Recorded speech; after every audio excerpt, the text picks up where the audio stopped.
There we go. I was late. All right.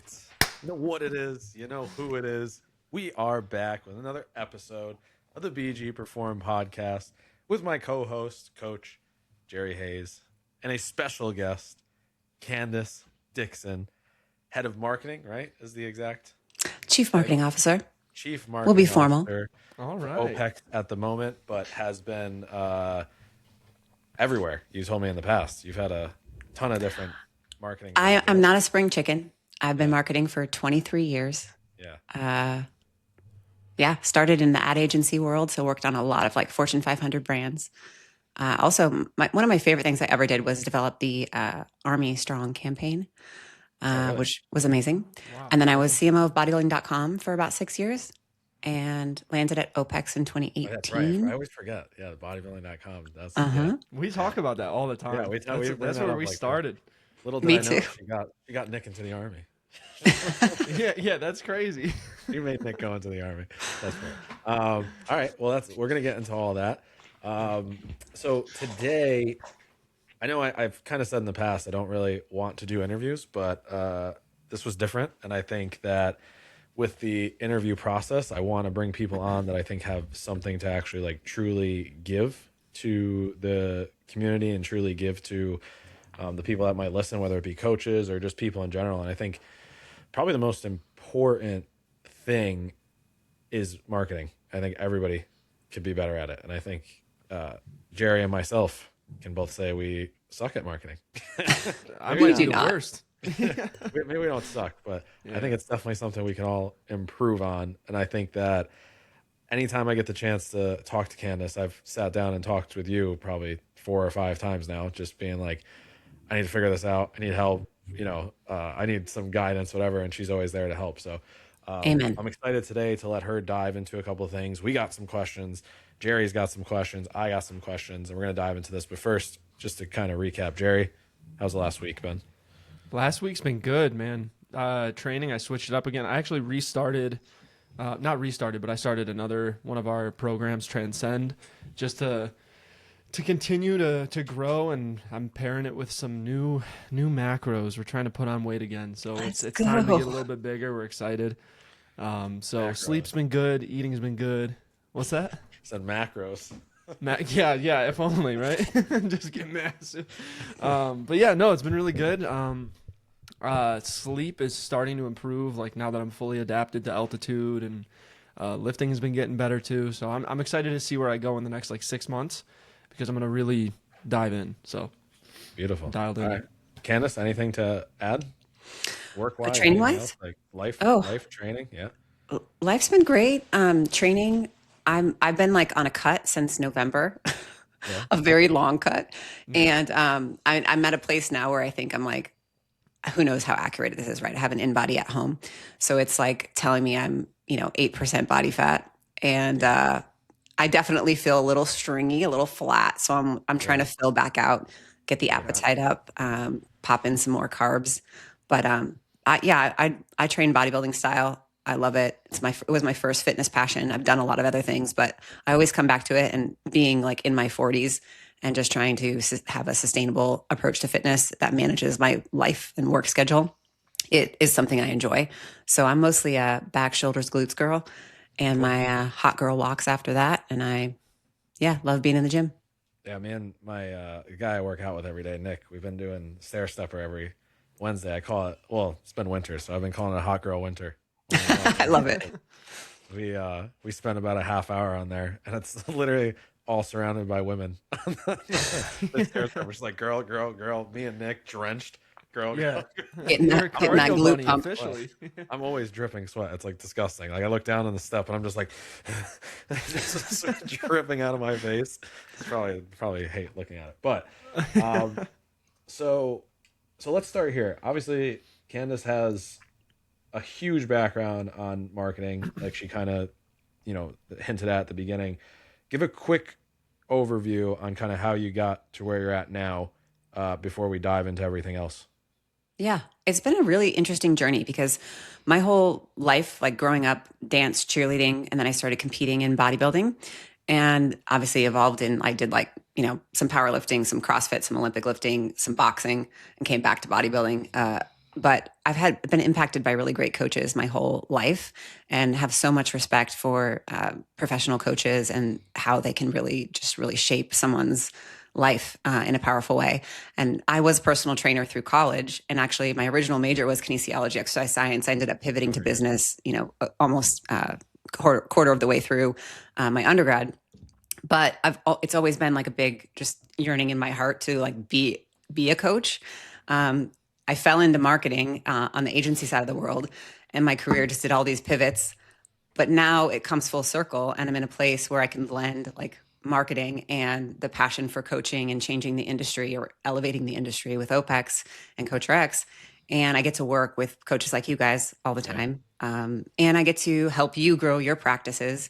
And it's almost like I can coach through you because you're having such an impact on people and their success. And I get to be a part of it in some unique way by helping you grow. So it feels really empowering, really fulfilling. And I couldn't have asked for, a better route to where I am today. But it's been 23 years that I've been doing marketing. First 10 years of my career were, like I said, Fortune 500 brands on the agency side. I was in New York for 10 years working for McCann Erickson, which is one of the oldest, most noted global ad agencies. Worked on a lot of big brands. Woke up one day and was like, okay, this is kind of where I thought my career would go, but I really miss fitness, and I really miss having an impact on brands that are actually changing the world. Mm-hmm. So I decided to exit and landed at bodybuilding.com, and it was an amazing time there. And then being at OPEX is even more fulfilling because I get to work with so many coaches. Yeah. I was going to say, because I think I personally think marketing's hard in a lot of areas, but I also think it's hard because a lot of people just like don't actually like what they're trying to sell. You know what I mean? Like I think people do or believe in it. Money reasons, or they just do it because it's whatever, it's a job.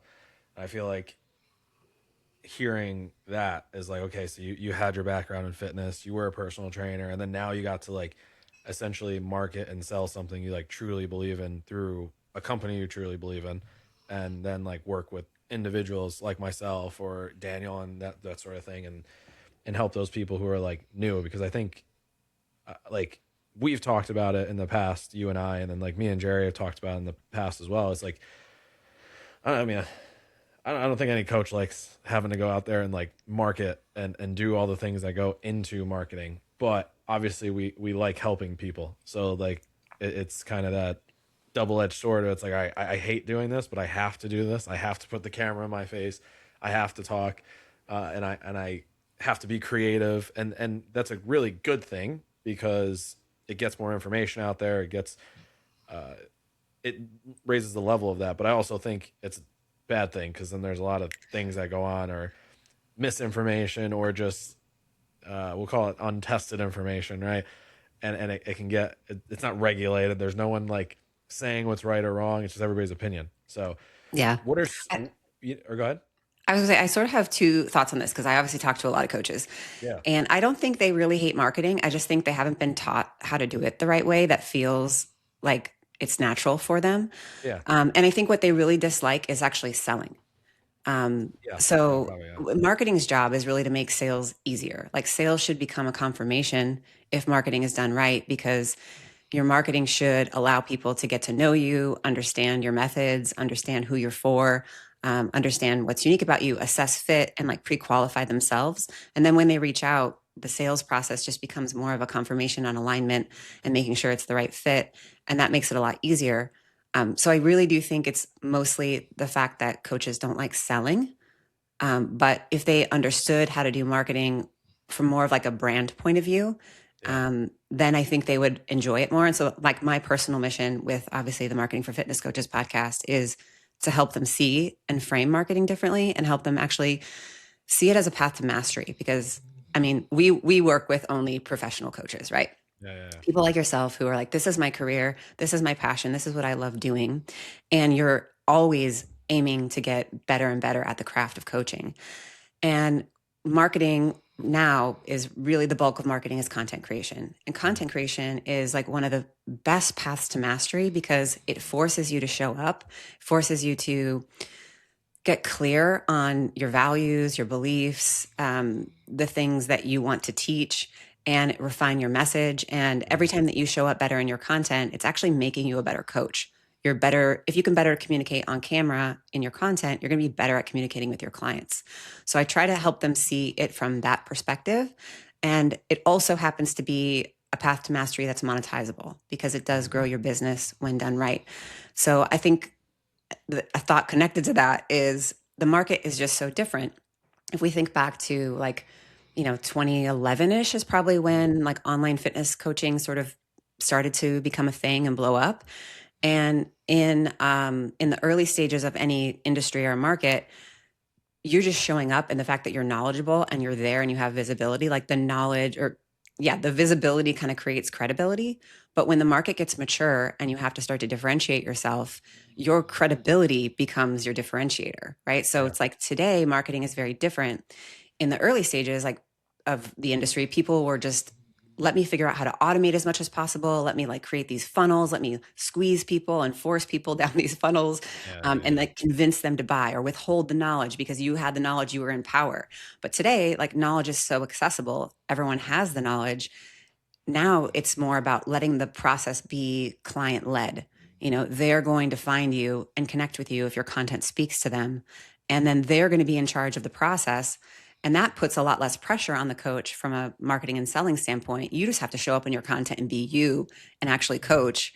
And if that content finds the right person, that process becomes really easy. So those are the kinds of things that I'm trying to help people Yeah. think through differently. And it changes the way you have to operate in your marketing. Boom button.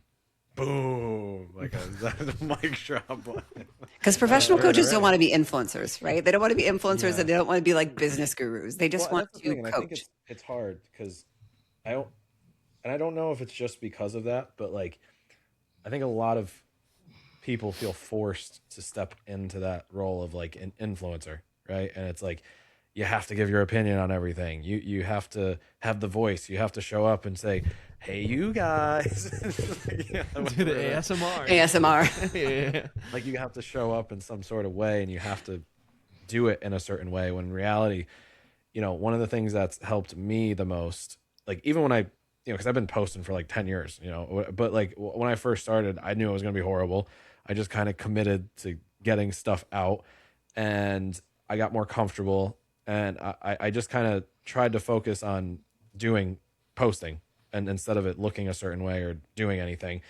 And then as I've had more time, more tools, more whatever, I've been able to kind of like clean it up. And I still get, obviously I still have questions and I still want to make it better. But I think I've gotten more onto that route of like, all right, I'm just going to put out there what I think people need in the way that is easiest to get it out there, not worry so much about how it looks because I think people get caught up. But I do think a lot of people, like what you said there is like I needed to hear it again. I kind of took a little bit of notes, but it's like you get so caught up in like having to thinking you need to deliver it in a certain way. Like it needs to be this clean cut, perfect 4K, no edits, mistakes way to like get information out, and you don't. Especially today, because I think people want raw and real. I mean, and it's going to dramatically pivot in that direction even more because we're having to differentiate ourselves from content that's completely AI generated. People are like vetting the content to see, is this a real person? Do they have this knowledge for real? But this even is relevant to like personal trainers on the gym floor, right? I think this is why most PTs exit the industry so fast because they're put on the gym floor and they end up realizing that they have to be a salesperson. Yeah, And then they're like, I don't even want to do this job anymore. That's such a hard thing, and like, I think a lot of these coaches who come into the industry and they get the wrong job early on, which is like a Planet Fitness of a Globo Gym type of situation where you just want to coach, and that's what you were taught. Like you're just coming out of school, and they barely were taught coaching inside the colleges. Now they're more taught like words and whatnot, but they come into the floor and like, all right, cool, I want to coach, and then it's like, okay, cool, go sell, and you're just like, wait a second, like how does this work? You know what I mean? It's like I got to go sell somebody on something, and then you talk about, which is a conversation for a different time, but the way that these gyms pay people, it's like you're selling them to for the gym to make 80% and you make 20%, and then you're supposed to do that for a career. It's like it makes no sense. So luckily I've never been in that setting. Jerry has, and he can speak to that a little bit more. Like I've been in the setting where I've had my own facility or I've kind of been in a place where I wasn't that type of employee. So I've never been in that situation, but being in it, it just from the outside looking in and then hearing it from like his experience is like really demoralizing a little bit. It's like, damn, like, Yeah. I gotta go sell my soul and get 20% of it. You can I was the maybe same way. more. I started personal training at a Bally's Total Fitness here in Arizona, That's where I and it was the started. same way. Yeah. Yeah, it's crazy. Except my Bally's was like a dungeon. Did Mine you have all was the too. rusty barbells? Yeah, that place. Yeah, was that like, was maybe part that of was it, man. yeah. Bally's, yeah. Except the That's guy just that part of it. owned our Bally's was like a part-time wrestler, like Wait, fake really? wrestling. I Used to love call it. himself Johnny Jacked Cash. Johnny Jacked Yeah, he Cash. was What a absolute name. absolute scumbag. His name was- Oh my god. But anyways, Jerry, I want you to speak to Yeah. your experience. Yeah. Yeah, I mean, my experience with it, so I was working at a big box gym, and when I was there, it was in an area that wasn't well off at all. Like, everyone there, it was like kind of like very low income, and like the training, that's why it spoke to so many people there, is because it was cheaper training. But again, we get such a low cut of it that when our schedule was open, we were expected to walk the gym floor and talk to people, be like, hey, what are you working on today? And that was like, they forced it so much that everybody there, like, they knew all the trainers because like people there were really friendly. They talked Like, to everybody. Shit, Jerry's coming. Yeah, they'd be like, oh great, the red shirt's walking over, he's gonna ask me what I'm doing today. So like I tried to keep it like as like friendly as possible and be like, yeah, if you want to work out together someday, like let me know. And like I got like a few clients like walking the floor that way, I think like 2, but I must have talked to like 60 different people. But at that point, like everybody in that location knew each other. They knew the workers. So it was more like a bunch of friends in a gym. So that was really hard to sell because we were expected to continue to walk and be like, let me take you through a free 30-minute session. And it's not, what's the word I'm looking for? It's not ideal because Yeah. when you're doing that, they clearly have been doing their own thing for a while. Everyone in the gym knows each other. They're on the same days. Like they work out, they spot each other. So you're not going to sell to anyone there because everyone's pretty independent. And on top of that, like everyone had like a basic membership for $12 a month for a reason. They couldn't really afford the bigger, better gyms, and they couldn't afford the training. So for me, it was hardest to try and build those relationships and make conversations turn into sales because the environment wasn't really built for it. So that was discouraging for a lot of the newer trainers who were coming in, like right out of college or right off their first certification, is they thought that was the entire field. They're just like, well, dude, nobody wants training. How am I going to grow? And then kind of, I mean, depending on when that was, it might have been like for me, it was like, 2000, 99, no, 98. And that really, there wasn't like, you couldn't really build a career as a remote coach. And you were just thinking about like sessions and not like long-term plans and real change for people. Well, I think that's really, I mean, what, like you said, 2011, maybe 2000, like, like 2015 is when I like really started taking fitness serious. And I didn't even think you could be a coach as like a career until I like did my first internship. And then I was like, oh, well, I guess I could do this as a career. But like online never even crossed my mind until about 2019 was when I first heard of like True Coach, or RxBot was what it was like when it first came out. Fitbot. I think, or Fitbot, sorry, yeah. Fitbot. And like once I heard of that, I was like, oh, well, I guess that would be a kind of a cool concept, like training online. And that's when I started to kind of look into it. And that's when it kind of first hit my radar, I guess. So it's definitely new. Like it's, for me, it's not even a concept that's like 10 years old for me in my head. So it's, yeah. So I guess let me ask this. So like in a situation with someone like Jerry who had that situation, right? Like transitioning now, because both of us are in a position where Jerry now works for a facility in Colorado. I obviously do my own thing, which you know everything that I do, but building a brand, building that sort of thing, where do you start with a coach who's kind of coming to you asking that question, how do I stand out? How do I build my brand? That sort of thing. Where do you start with that? Yeah. I mean, most people just like do what you where you just start posting and you just start figuring out your voice and you start figuring out the things that you're passionate about teaching. You look at the data, you see what connects, you kind of see what other coaches who are having success are doing, and you think you need to emulate that. I think most people aren't taught the strategy side of brand building and marketing, so they just don't know what they don't know.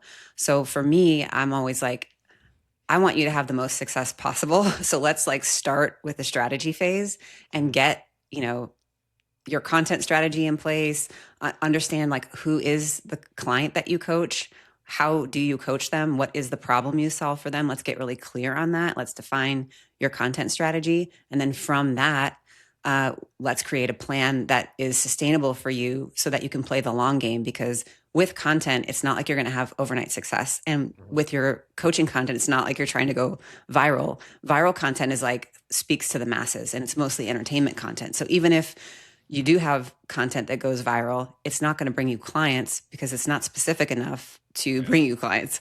So we need to get really clear on the strategy piece. So I usually work with our coaches to get that piece locked first. And then let's look at your marketing system. Because for me, it's like clarity looks like one clear client audience or target client audience, one clear offer, and one clear path to sign up with you, right? And if we get those things in place, it becomes this system that we start to optimize over time. And then you have a framework because you know the variables, like the levers you're pulling to optimize. Yeah.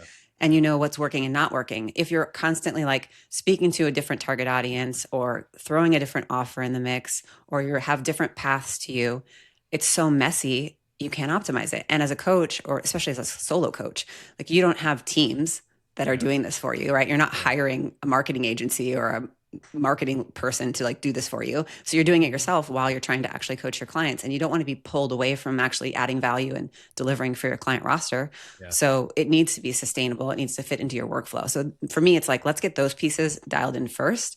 And that way, when you put the effort into creating content, at least you're working towards something that you can optimize over time. Cool. All right. I like that. Jerry, you want to ask anything that you have specifically? Yeah, I kind of have a question that builds off of that. I have like a two-parter. So, I mean, obviously finding your audience is a huge part of it. So I want to say, like, let's say, you have a strategy, who you want to reach, what you're selling. For coaches who are trying to navigate marketing, how do you think they should navigate it when they feel that what they're putting out is so similar to what everyone else is putting out? And I guess the second part of that is, how can they stand out based on what everyone else is doing, but sending a clearer message for what they're doing versus everyone else? Yeah. So I actually released an episode on this I think 2 weeks ago. It's just called "You Are Not the Niche, You Are the Niche's Hero." So I think the first part is like understanding that in a service-based business, like you're solving a very specific problem for a very specific client. And online, if you're trying to grow a brand, you have to be very targeted, especially now that the market's mature, now that there is so many coaches online and there is so much competition.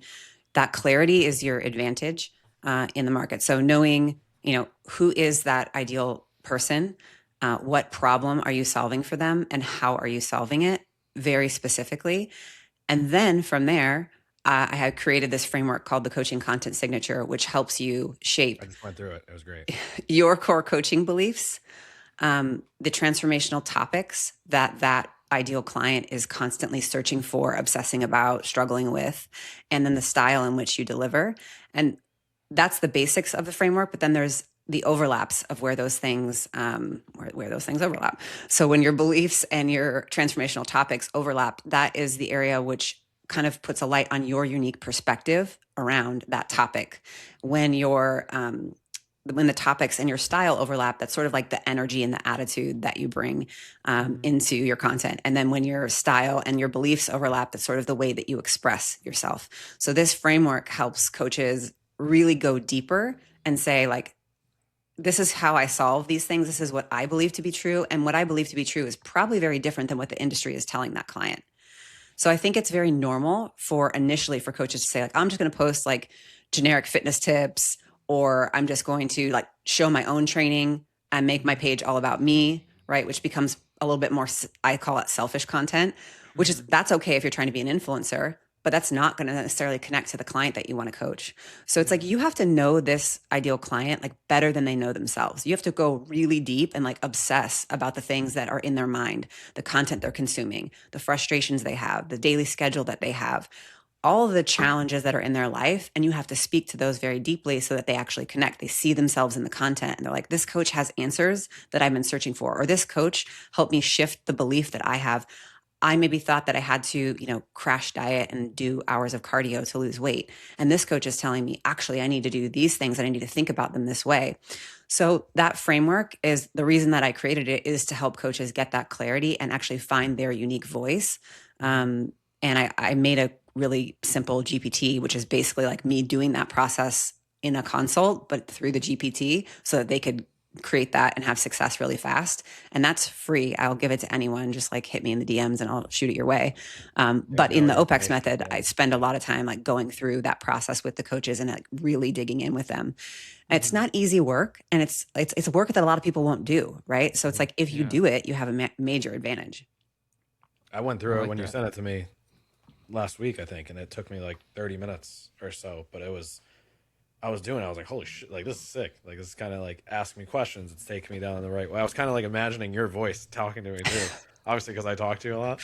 And I was like, okay. So I was like going through the chat. I was like, if Candace asked me this, how would I answer this? And I was like going through it, but it was really good. And at the end of it, I obviously I showed you everything I made on the link tree, the offer doc, which I'm obviously going to, tweak as we go through it. But it was super, super helpful. So at the end of the show, when we get all your information, definitely we'll get people to give that a shot. But Jerry, feedback on that? Anything?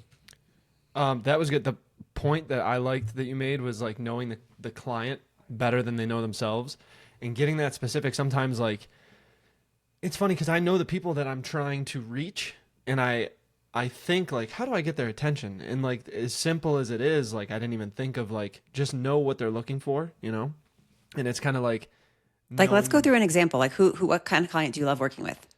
So I love the idea of working with like hard gainers, quote unquote, because like for myself, I have to eat everything in the world in order to put on some mass.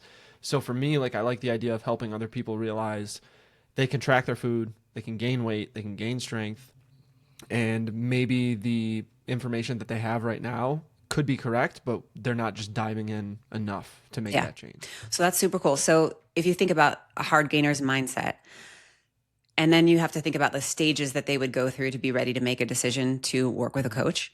So they may or may not be problem aware. Like they might not even know that like hard gaining is a concept that there's been a ton of research around and that there's solutions for, and that's something that they're experiencing. They're just like, I want to gain muscle, but I don't know how to get muscle. So top of funnel, like you would want to be creating content that just speaks to the things that are going through their head, right? Like, why am I in the gym, but I'm never seeing the results? Why do I feel like I don't know, my energy falls flat mid-session? Like whatever the things are that that hard gainer is experiencing every single day when they enter the gym, that's what you want to be talking to them about. Once they've connected to that and they become aware that like, oh, I actually am a hard gainer and this is the problem that I have, then you sort of move to like process aware. So what is the process that a hard gainer needs to go through to actually make change and start to see results? So then the content in that area of the funnel is like, okay, let's talk to them about how to do this and how to navigate this problem and teach them some things so that they can take action on their own. Because if they take action on their own and they have success based on something you taught them in content, that trust starts to accelerate. And they're like, well, Jerry told me to do this thing. I did this thing. I got a positive outcome. Like I'm going to go back to Jerry. Right. And then the next phase is like, okay, I know that I have this problem. I know that there is this process. And then what is the payoff? And this is really like your coaching offer. So it's like only then can you really start to engage them in a conversation around working with you and to get to that prize.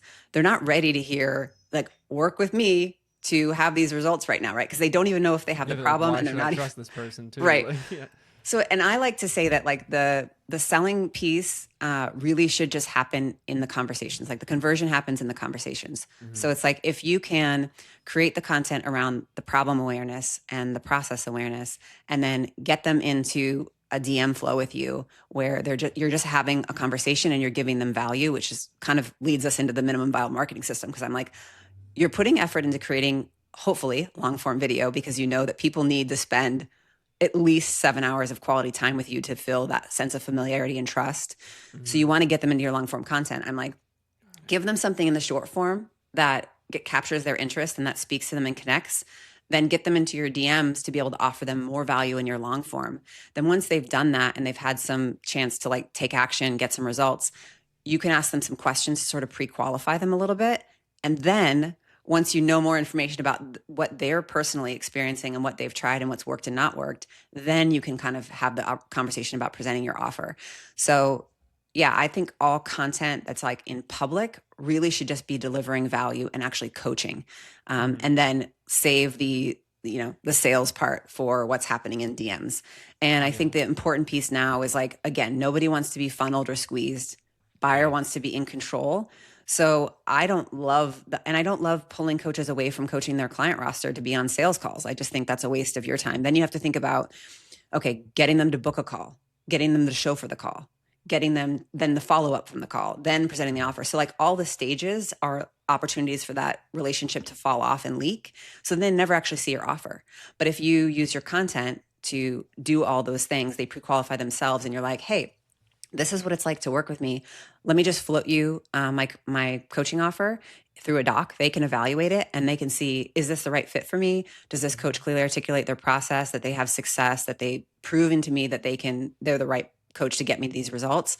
They make that decision. They say, I'm in, and then you get them to sign up, right? So those are things that have shifted fundamentally, I think, as the market has matured, is that the buyer, the client is now in control of the process. And it's our job to give them the content and the experiences that make them trust us and believe in us and like us as a person, right? Like connect with us as a person and think that we're the right one for them, keep them in control, and then have the process work that way.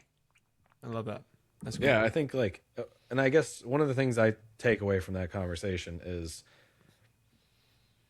gaining that authority, right? And like gaining or positioning yourself in that way, which is something I've been clearly like trying to figure out how to do. And sometimes I think it's just time and consistency, but like, because in my mind, when I hear you talk about all that stuff, I go back into like two thoughts, right? I go into, you want to try to prove yourself that like you're that type of person, and you also just want to position yourself and just show that you're that sort of person, right? So it's like, how does someone who's trying to like answer that question that Jerry just asked, what are the best ways, and maybe this, if I can ask this a better way, but what are the best ways to position yourself as like an authority on this sort of thing, so you can create that kind of like fluid, I guess, transition or travel through like the, what would be your video into your offer doc into gaining a client. Does that make sense? Yeah,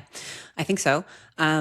So the first step is creating that content that actually, on a technical side, obviously in the last 5 years, like the algorithms have all changed. So in the past, it would have been like, hey, I need to build this audience, and then this audience will see my content, but that doesn't exist anymore. Now the content targets itself.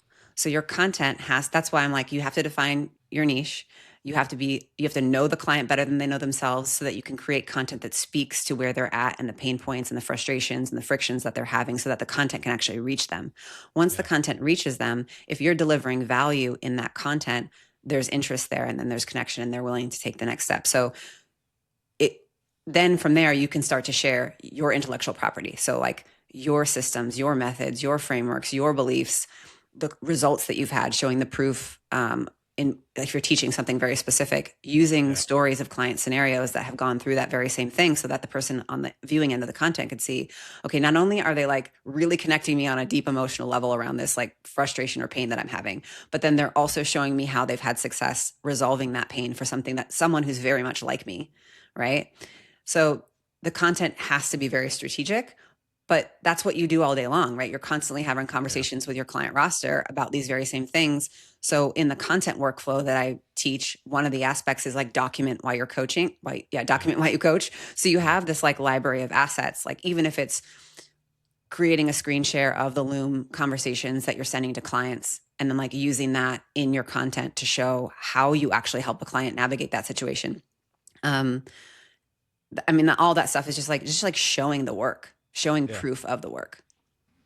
Yeah, I mean, that's always been the thing to me. I think one of the interesting things you said was interest. I was listening to a video the other day from Gary Vee, and he was kind of talking about that, like just a short clip, and he was talking about how like what used to be social media is now like interest media. It used to be 100%. like your friends are popping up on your feed. Now it's just like what you like that's popping up on your feed. You might not even follow the person, or ever heard of the person. That's like the first post you see when you open Instagram. So he's like, that has to change the way you post and the way And the you think about algorithms are so good. And it's like your phone's listening to you all the time. I'm sure you guys have had this experience where it's like, I don't know, must be hearing I was some weird shit. researching coffee machines. Like, what'd you say? I said, mine must be hearing some weird shit. Yeah, yeah. I get on my So Insta. I was in this path like right before Black Friday, where I was like, okay, I'm seriously over my Nespresso machine. I'm like tired of the bitter taste of the coffee. I'm tired of spending like $15 on 6 capsules for an espresso machine. I really want to get an espresso machine. And I'm like, okay, going down the rabbit hole of like searching for the best espresso machines. How do you even make espresso? Like all the stuff, right? All of a sudden, just by me having the conversation out loud, my feed is like filled with all these coffee machines, right? So it's like the content does a targeting just based on listening to your life. If your content is doing its job, it should reach the person. Yeah. Yeah. Okay. Yeah. I mean, that makes sense. Do you think it's harder to market for a single product versus a service? And like in that case of like, cause I don't have experience with like products, but obviously marketing a service seems to be very attached to the individual, right? Whereas like a product is obviously a single thing you're trying to, because I was listening to an interview the other day with, there's this brand I really like called Cadence. I don't know if you've ever heard of them. They're I have, but I'm not really super familiar, but I've heard of it. Yeah. The guy Raw, you should listen to it. Cause I think he's really speaks to a lot of like this. No, he's not a marketer. He's just the guy who owns it. But like, I think you would vibe with a lot of the stuff he talks about. But he was talking about like the biggest thing in his idea, and this is a question I wanted to ask you too, is like how to build luxury into what you do, because I think one of his biggest pushes for like his product is building luxury, and that's $2. And he's like, there's no other luxury in the world that costs $2, which is like his drink.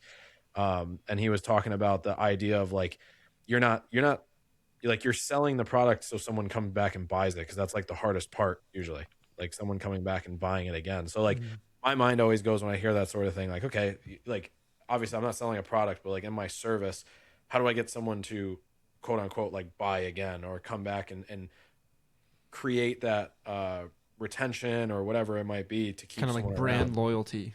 Yeah, like how do you essentially. create that Yeah. brand loyalty that like I do think sometimes with products there's a ease to it to a certain extent if you have a I think really that's good lazy product. marketing actually, because think so? you're just like, buy my thing, it's great, right? Yeah. But I think today you're going to capture the audience that already is looking for. So they're problem aware, they're solution aware, they're looking for a thing. Like you can capture that immediate audience pretty quickly by just saying like, buy my thing. Yeah. But if you want to grow and you want to attract more, you've got to speak to the problem. Yeah. Like what is the friction? People are always either moving like away from pain, friction, fear, or toward an aspiration, right? So you've got to know those things and speak to that in your content, because that's how more people would discover you. And more people would be like, okay, I see where he's going with this. I have that feeling. I don't want to have that feeling anymore. Right. Yeah. But yeah, you can definitely capture, the actively searching audience with just like basic product marketing. And we have to do that with Coach RX, right? I have to like talk about these features and benefits and how it helps the coach. And they have to understand the platform. But that stuff is mostly done on the website. Yeah. Like the content, what I try to do for us with Coach RX is like, let's speak to the challenges that professional coaches are actually experiencing, wanting to develop deeper relationships with their clients, wanting to have efficiencies in their design process, wanting to be omnipresent in their client's life through utilities if they're coaching online, wanting to add more value to the coach-client relationship beyond just the in-the-gym experience, right? All of those things are what we try to hit in the content, so that when someone's like, well, that looks really interesting, or like, I have that problem, I'm going to go look at the website and let the website kind of do the product marketing. I think it's less effective today, right? Because people are bombarded with so many advertisements. There's so much marketing. Yeah, like I was telling the cohort yesterday. It's like I was looking for the stats. It's like 95 million photos and videos are uploaded to Instagram every single day. 23 million videos are uploaded to TikTok every single day. 20 million videos are uploaded to YouTube every single day. right? So like people are just overwhelmed with content and marketing messages all the time, and they resist it. Then they're like, I'm not interested. So you have to go deeper to speak to something that they're like, this is actually going to help me. This is actually what I'm looking for. This actually solves my problems right now. And once they're into it and you've added value, then they go down the rabbit hole of discovering, well, if I wanted to work with this coach, what would that look like? Or, you know, if you have that, you know, want to work with me, DM keyword in your bio, then they might send you a DM and say like, hey, I want to learn more about working with you. But if you're just like, you know, I have 5 spots, coach, I have, you know, sign up for my coaching. People are like, meh, it doesn't speak to me. Yeah. I'd love to actually build on that with kind of a follow-up question. So you mentioned like catching people with the short form and then building kind of like that trust in the long form content with all of those metrics that you just said, like 23 million videos to TikTok every day and all the other platforms that we have. Do you feel like it is necessary to post every day? And if you do have to do that, how do you avoid becoming one of those videos that people are just being sick of? Obviously, the trust in building that and like building value and speaking to them is important. But with so many other people doing that same thing at the same time, how do you prevent your target audience from becoming overwhelmed even when you do provide really good information? Yeah. So the model that I typically teach coaches is a long form led model. And specifically with YouTube, because YouTube is a little bit different. Obviously, YouTube is like a click to watch platform. It's also a search platform, and it's indexed by any of the large language models. So any AI tool is going to be indexing YouTube videos. YouTube is a slow grow, and it is more challenging to grow. But people are in a very different state of mind when they're searching for an answer to their problem on YouTube than when they're just scrolling their feed. When they're scrolling their feed, you know, in the grocery store line, they're just looking for that quick dopamine hit, or they're bored and they're like scrolling fast. But if someone's like, I'm really experiencing, okay, I've tried, I don't know, I'm a woman, I'm going through menopause, I have these hot flashes, I don't know how to navigate them, I'm going to go probably to YouTube or to chat, and I'm going to start asking questions, and I'm going to be looking for content that's going to help me answer the questions that I have, right? So I'm in a different state of mind when I'm on those platforms. And then again, they're searchable. They live well beyond 48 hours. You're posting to the feed short form and it's like gone in 48 hours. So it keeps you on this hamster wheel of creating. But I'm like, okay, let's go long form led. I teach what I used to call a weekly content anchor. But now that I've sort of reframed this minimum viable marketing system for coaches, I'm calling it a magnet video, because I want you to use your long form weekly content anchor as a lead magnet. So it's like each week you create one really high value video that is coaching to a very specific problem. And then you repurpose that video into your short form content and all week long, because people need to see about 11 pieces of content from you to even kind of put you on their radar.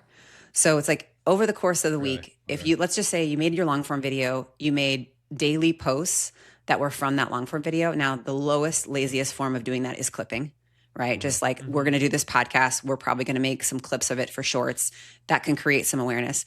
But I think we have to be more sophisticated than that. Let's say I don't know, give me a topic that you're coaching in like what was your guys' latest episode about? It was actually that was a reaction video, so that's not like a great example. We're going to be talking about what's one of our next episodes. Let's see, where did I write it down?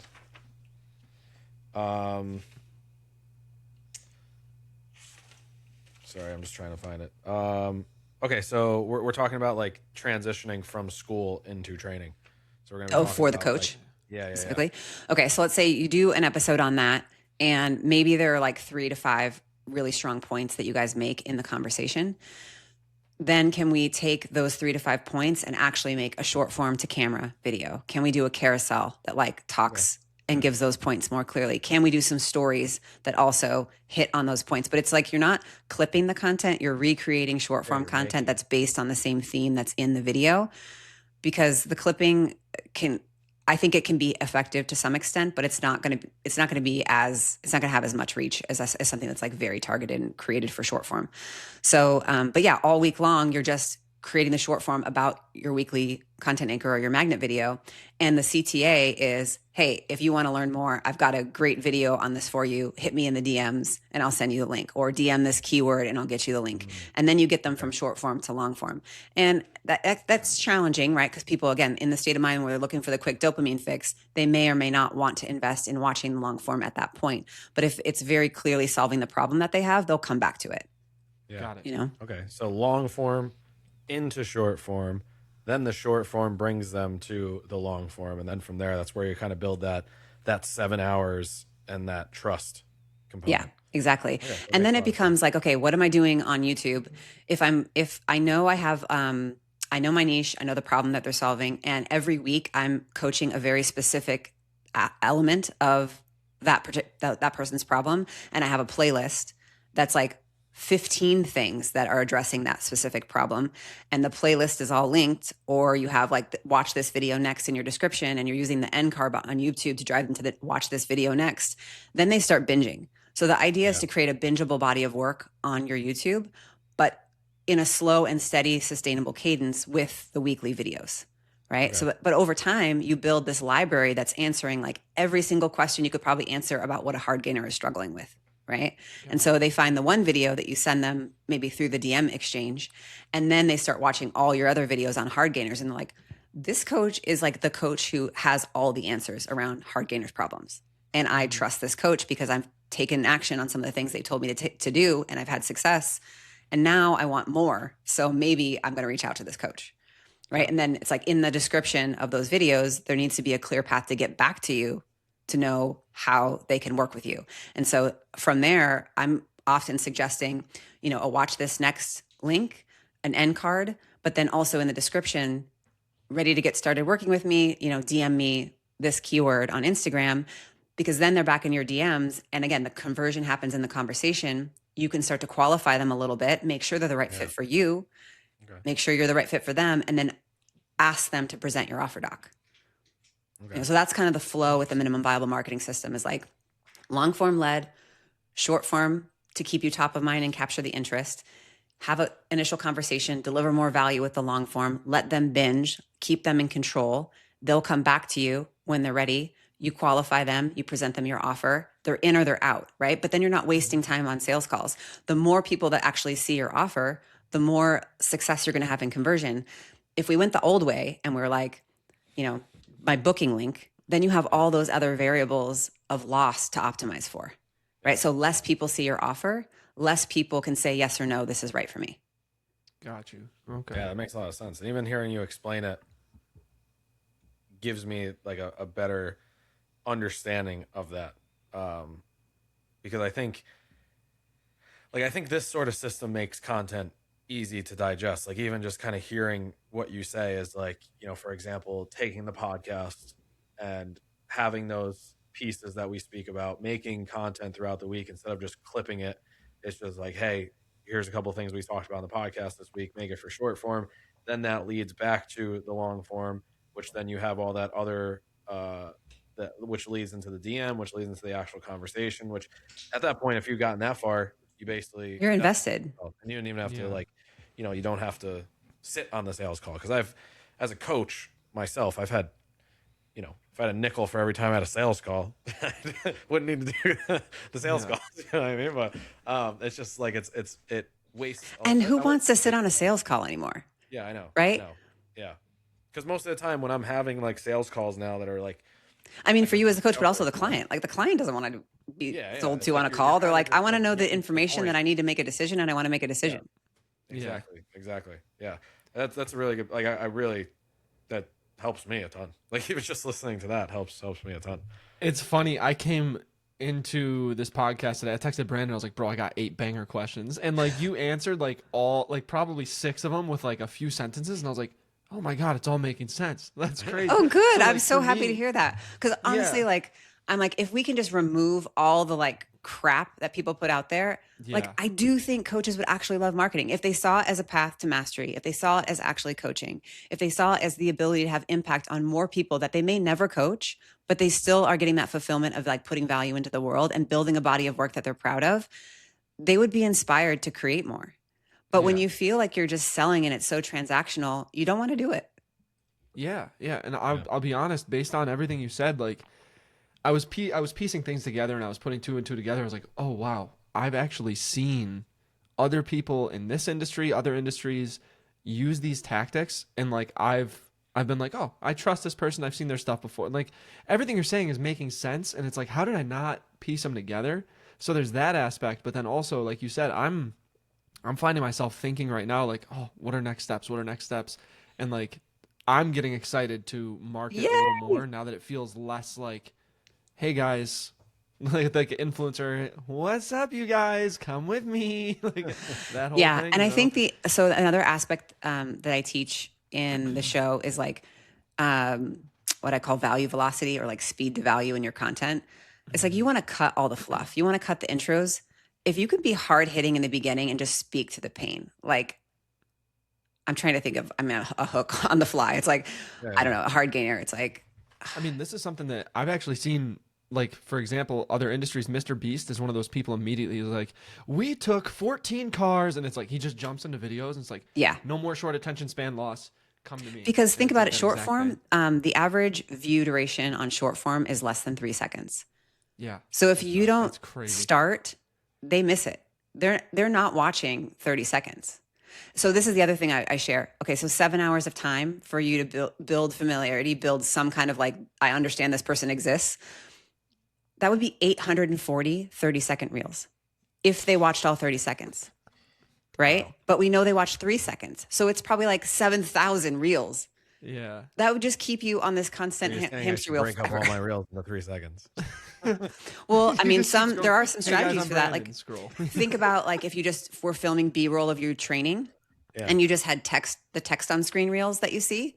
Yeah. If that text is right and it hits someone in 3 seconds, you can deliver a lot of value that way. And those are really easy to create. You're just using Yeah. training B-roll or coaching B-roll, and you're just like putting the copy on the reel, and it's a 7-second reel, right? Those can be pretty powerful.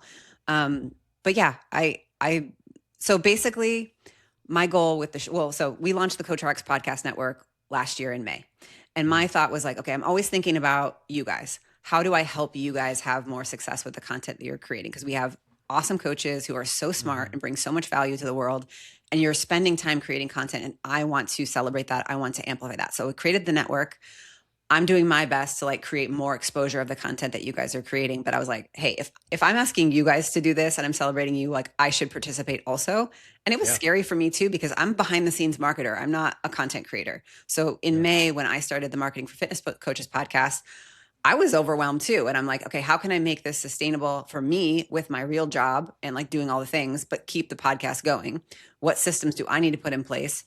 And then I was like, I have 23 years of all this stuff inside my brain for what's worked for big brands and small brands and startups and product launches and all these things. Basically, my show is an evergreen marketing course. Every week, I'm just teaching a marketing lesson that hopefully helps coaches love marketing more, make marketing feel easier, and want to start marketing. So, I mean, that's a resource that is available for anyone, and I'm just going to keep going with y'all. But I've had to make some adjustments. The first system that I taught was a 5-part marketing system, and it was a little bit more traditional in the sense that it was like, you needed a lead magnet, you needed an email list, you needed a website, you needed all these components. And when I taught the first cohort of the method that we relaunched last October, there was 40 coaches in it. And I was chatting with them and they were like, this is too much. And I was like, I'm really trying to simplify this, And I like, you have to simplify it more, Candace. So that's when I created the minimum viable marketing system, because I'm like, they could build this system in a weekend if they were really motivated. Right. And then they could just start layering on week over week, adding the videos. So I felt pumped about it. And when I taught it to the next cohort, they were like, this feels doable. Like, I get it. I think I can do this. I think I can play the long game with this model. So then I was like, okay, I'm all in on like teaching this and leading with this now. And I don't even really talk about the 5-part marketing system anymore, because I just know for coaches, solo coaches especially, it's too much. How do you feel about the idea of like, I guess, building your own audience that like you control? Like, what do you feel is like the best way to, because like obviously email marketing is probably the best way, I would assume, but like how would you assume, like, because that's a good it's a question I've always had, is like how what do you think the best way is to build your own like actual audience that you control and not like Instagram controls, or, where you kind of get lost to like they're censoring information or they're keeping certain things away from people. And like, because that's obviously a constant fear going forward, especially after the last few years, is like, how do you stop that from happening? What do you think is the best way to build that audience? Yeah. Email's powerful. Obviously, there's a lot of ways that you can still capture email exchange when you're delivering the magnet video in that minimum viable flow. Like you could use ManyChat for sure if you wanted to, but most coaches don't want to set up automation and do that. Or you could just ask for the email, like, hey, I'd love to put you on my email list so I can send you more tips. Can I have your email? Like you could do that manually. But most coaches that I interact with are like, hey, I think I can handle this minimum viable marketing system thing. And I think I can make the video, and I think I can do the DM flow that you're suggesting. And I can manage my lead flow that way. But like, I don't have the time to also be thinking about writing weekly emails that are compelling, right? In addition. So most of them aren't ready to do that or don't really want to do that. If you want to do that, I think it accelerates the trust process even more. And it allows you to resurface your videos that you've already published, right? Because let's say you build this coaching content library, solving all the hard gainer problems. Then you have this library of assets that like every week you can create an email from pretty easily, because you have the transcript from the video, you have the points that you've made in the video. You can easily make a newsletter that's riffing on that topic and link the video and drive them back to other long form assets. So I think that can accelerate the trust building process and the time spent with you, in addition to what you're doing in your short form. But it's like, I really want to respect where coaches are at and the time they have to commit to marketing. So if you can do it, I would say yes. I don't think the platforms are going anywhere. Like, yes, we did have like 1 or 2 days in the last 3 years where like Instagram was down for a few hours, but it came back up. Yeah. I don't even remember that. I mean more of like, that's crazy. I do think there's, and obviously I'm going to keep this fitness stuff, but like, I do think there's like a censorship that has happened in the past with certain things. And it's like, you don't want to get caught up in like liking certain things or believing in certain things and then getting pushed to a certain direction because of that. You know what I mean? Like, that's the thing that always like makes me nervous about those sort of platforms where like after the fact there was clear information, like things were going on. It's like I'm posting information, and because I liked one video, then it's like my account gets pushed in a different realm or whatever it might be. That's just always a thought in my head. So it's always something like, how can I bring an audience that like no matter what I always have access to? Like, the other thing to think about would be communities. I think someone has to be very invested to like join, I don't know, you see people doing like launching like free school communities or like levels of school communities or like a Discord or a Slack group. But those people are likely your clients already. Yeah. Right. They're pretty invested in you. So it's like, you're probably already communicating with them through CoachRx all the time anyway.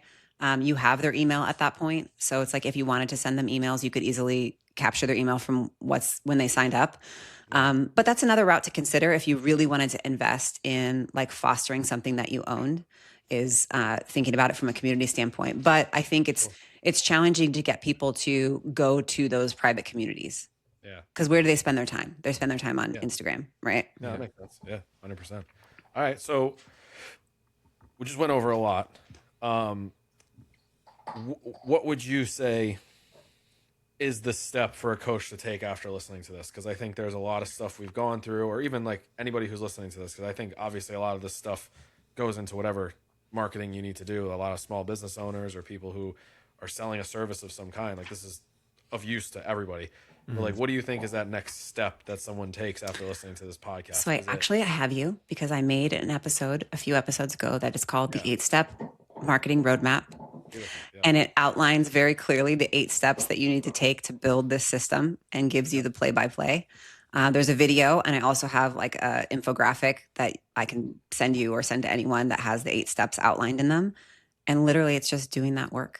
If you really want help with it, like I would say join the OPEX method, because not only is that going to make you a better coach when it comes to like client relationships, program design, coaching lifestyle, all the things. But I also teach 2 weeks of that with coaches and like walk them through this in very much detail, and also personalize it. So we go lecture on Tuesday, lab on Thursdays, office hours on Fridays, and then they have complete access to me in Slack the whole time they're in the mentorship. And I'm just constantly like, they'll send me videos and I'm reviewing their videos. And I've been chatting with Carl about like, should we do something that is like more advanced post the method that allows me to do like 3-month cohorts with small groups of coaches and like really give them hands-on feedback on their content, because that's where this gets hard. It's like you create the system, but then you're like actually making these videos and you want your videos to be better and you want to improve, but it's hard for you to objectively evaluate. Like I'm like, watch your game tape, like go back to the last podcast episode that you guys recorded, review it from like an outsider's perspective.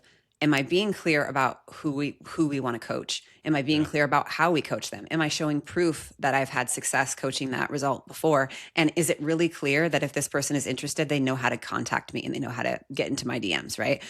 Yeah. So you can start to do that stuff, but sometimes it's hard to take yourself out of the day-to-day, just like with clients, right? Like you guys provide this macro perspective.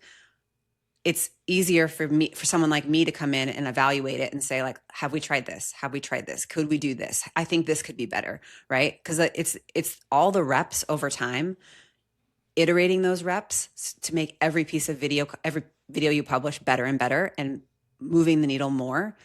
And sometimes you just need help in that process. So I want to be able to do that for people.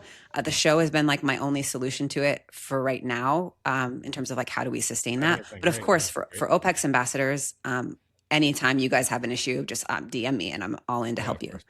Yeah, cool. All right. Yeah, that was good. That was a lot. Jerry, anything else on your end? That was actually really close to to my last question in terms of like, what are next steps? And I feel like the answer is most likely the same. I was going to say, like, for coaches who are looking to make like their first 100K in a year, like where would you tell them to start? And I'm assuming it is your offer. Yeah. I would say start with shaping a very compelling offer and your pricing. And what kind of lifestyle do you want to have as a coach? You know, do you want to coach 100 clients or 300 clients in a template or 100 clients remotely? Or do you want to coach 40 clients and have a higher price point and premium service? Like price is the needle mover for that, right? So that all comes down to offer clarity, which is one of the steps in the 8-step process that I map out for you guys. But that, I mean, defining your niche, creating your coaching content signature, and creating your offer, those things are the foundation of your marketing. And those are the levers that you have to optimize. And then the content just becomes the fuel that makes the thing run, right? Yeah. That's awesome. I love it. Yeah. All right. Well, so let's do a quick rundown. Where can people find you? Tell them the podcast. I'm going to link everything at the bottom of the video anyways, but where can they find you? Podcast, anything that you want to share that they can get in touch with you about? Oh gosh. On YouTube, it's just at Candace Dixon is the YouTube channel. And that is where the show lives. It's also on Spotify, but I really am trying to like make it focus on YouTube. On Instagram, I'm Miss Candace Dixon. I also have an Instagram channel for the podcast. So at Marketing for Fitness Coaches. And then all the OPEX channels. I'm also behind the scenes. I actually run the OPEX channels and the CoachRX channel as well. So I'm there if that's easier. And then of course, if you are interested in the OPEX method, we would love to have you. I mean, the 8 weeks that Carl teaches are phenomenal for building like an amazing base of professional coaching. And then I get to do 2 weeks with the coaches in the marketing. Beautiful. I love it. Awesome. Well, I can't thank you enough for coming on. I can't thank you for all the help always. You are awesome. Seriously, anytime you guys want to chat about, I'm happy to jump back on. I love hanging with you. Yeah, you've been very helpful this far, and I'd love doing all the work with you so far. And obviously, Candace and I both do Behind the Design every Tuesday with Coach Daniel, and we just filmed a new episode yesterday, which went out. We do that every Tuesday at 11:30 for the time being until the sun decides to go back the other way. I always say until these guys decide to ditch me. Yeah. Not going to happen. So then we got, obviously, this episode will be out on Wednesday when you guys are listening to this. Outside of that, we had the Coach Connect call 2 this week. So you can obviously reach out to me on that on Instagram. You can just DM me Coach Connect. I have all the links on my link tree, which is in my Instagram bio. Always, if you need anything else, you got at Coach Jerry Hayes on Instagram, at BGPerform_. And if you want to work with us, it's www.bgperform.com/training. And as always, I appreciate you guys for tuning in. Hopefully you listen past 3 seconds. This is long form content. And we will see you guys next time. Peace. See ya.